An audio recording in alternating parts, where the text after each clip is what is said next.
Hello viewers, welcome back to my channel. I am Veda Vaidyam. So ఇప్పుడైతే harvesting చేద్దాము.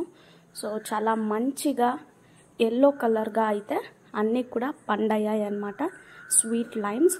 So ఎన్ని వచ్చాయి, సో ఏమేమి అప్పుడప్పుడు వేస్తూ ఉంటే మంచిగా సమ్మర్లో ఇంకా బాగా వస్తాయి. సో ఇప్పుడు కూడా కొన్ని పువ్వులు కాయలు అయితే కంటిన్యూస్గా అయితే ఉన్నాయి. సో వీటిని ఇప్పుడు హార్వెస్టింగ్ చేద్దాము. సో అప్పుడైతే నెక్స్ట్ మరి పండ్లు కావడానికి వేరే వాటికి ఛాన్స్ ఇచ్చినట్టు అవుతుంది. ఇప్పుడైతే హార్వెస్టింగ్ చేసేద్దాం.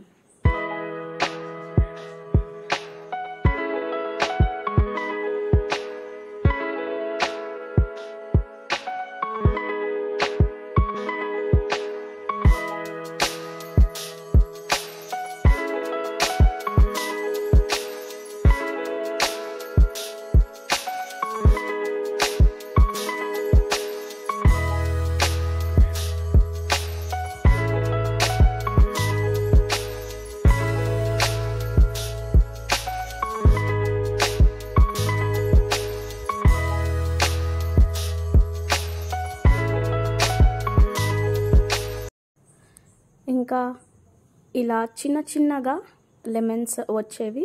సో 2 రకాలైతే ఉన్నాయి. కొన్ని చైనీస్ లెమన్స్ కూడా వస్తాయి, వాటిని టేబుల్ లెమన్స్ అని కూడా అంటారు.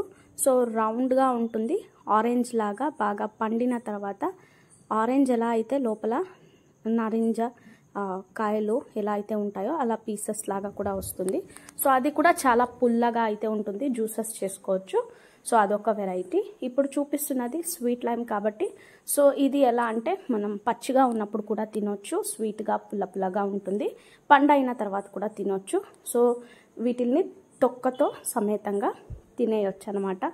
సో అదే ఇంకొక లెమన్ అని చెప్పాను కదా, టేబుల్ లెమన్, వాటిల్ని సిప్ప తీసేసి రసం అంటే నిమ్మ పండులాగా రసం పిండుకొని జ్యూస్ చేసుకోవచ్చు, లేదంటే అలాగే తినేయొచ్చు లోపల ఉన్నది. ఈ స్వీట్ లెమన్ స్పెషాలిటీ ఏంటంటే అలాగే తినొచ్చు అనమాట. సో ఇన్ని హార్వెస్టింగ్ అయితే వచ్చాయి. సో నేనైతే ఇప్పుడు టేస్ట్ చేస్తూ ఉన్నాను. చాలా స్వీట్గా అయితే ఉన్నాయి. అప్పుడప్పుడు అయితే నేను టెర్రస్ పైన వచ్చినప్పుడు మా మమ్మీ లేదంటే నేను వచ్చినప్పుడు అప్పుడప్పుడు ఇలా చెట్లోనే ఉన్నవి హార్వెస్ట్ చేసేసుకొని అలాగే తీసుకుని తినేస్తూ ఉంటాం అనమాట. వితౌట్ సాల్ట్ అంటే ఉప్పు లేకుండా అలాగే తినేయొచ్చు. ఇంకా మీకు మంచిగా పువ్వులు కాయలు రావాలంటే 15 days ఒకసారి ఎప్సమ్ సాల్ట్ బాగా వేయండి, లేదన్నా కూడా పేడెరువు వర్మి కంపోస్ట్ వేస్తూ ఉంటే కంటిన్యూస్గా పువ్వులు చిగురు ఉంటుంది. ఇంకా ఇప్పుడే పెంచుతూ ఉన్నామంటే తెచ్చిన వెంటనే పెద్ద సైజ్ పాట్ ఇవ్వకుండా కొంచెం మీడియం పాట్ ఇచ్చి 16 inch లేదా 12 inch అలాగా పెరిగే కొద్దీ కొంచెం సైజ్ పెంచితే చాలు. సో నేను ఇక్కడైతే రౌండ్ టబ్లో అయితే పెట్టాను, లేదంటే 20 inch పాట్ వస్తుంది కదా పూల కుండి, సో అలాంటి వాటిల్లో అయినా పెట్టొచ్చు అనమాట. ఇంకా ట్రిమ్మింగ్ ఏమీ అవసరం లేదు. మంచిగా ఎన్పీకే లేదంటే లిక్విడ్ కంపోస్ట్లు చేసి ఉంటాం కదా, liquid fertilisers, kitchen compost waste నుంచి. సో ఇలా లిక్విడ్ని అంటే నీళ్ళలాగా కూడా మనం కలిపి ఇవ్వచ్చు, మంచిగా గ్రోతింగ్ అనేది ఉంటుంది. సో ఇంకా కొన్ని పండ్లు అయితే ఉండేవి అప్పుడప్పుడు తిన్నందువల్ల కొన్ని అయితే హార్వెస్టింగ్ వచ్చాయి. ఐ హోప్ ఈ వీడియో మీ అందరికీ నచ్చింది అనుకుంటూ ఉన్నాను. Thank you for watching. Happy gardening.